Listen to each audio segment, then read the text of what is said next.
నేను last year ఫిబ్రవరిలో pay చేశానండి. జస్ట్ 3 months ఇచ్చాడు. తర్వాత నుంచి రేపు మంత్ అంటూ మమ్మల్ని వ్యాపారం సరుకు పంపించకుండా, వ్యాపారం జరగకుండా ఫ్రీజ్ చేసేసి మాతోనే రెంట్లు కట్టించి ఇప్పుడు నియర్లీ 11 months అవుతుంది. ఇప్పటి వరకు 11 months అవుతుందండి. ఈ 11 monthsలో కూడా ఇప్పటికీ కూడా 2 months క్రితం కూడా ఇంకా కట్టించుకుంటూ ఉన్నారు. ముఖ్యంగా టెలికాలర్స్ని పెట్టేసి వాళ్ళ ద్వారా ఫోన్లు చేపించి ఇంత అన్యాయం జరుగుతా ఓ పక్కన మేము మీడియాలో చెప్తున్నా కూడా అవన్నీ కూడా మసిపూసి మారేడుగా అన్నట్టుగా చేసేసి మళ్ళీ కొత్త వాళ్ళ దగ్గర నుంచి కూడా అసలు డిపాజిట్లు అనేవి తీసేసుకున్నాడండి. రీసెంట్గా కూడా ఒక 2-3 months నుంచి కూడా బాగా ఎక్కువ తీసేసుకున్నాడు.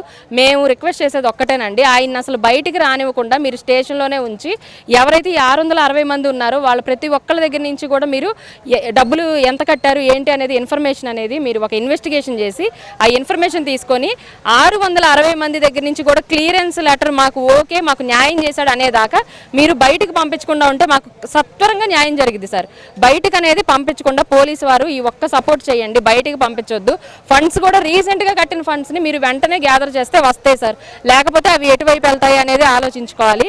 ఇంకొకటి పోలీసు వాళ్ళు తలుచుకుంటే దండోపాయం ద్వారా అయినా సరే ఆయన ఎక్కడెక్కడ ఏం పెట్టాడు అనేది మీరు చెప్పించగలరు సార్.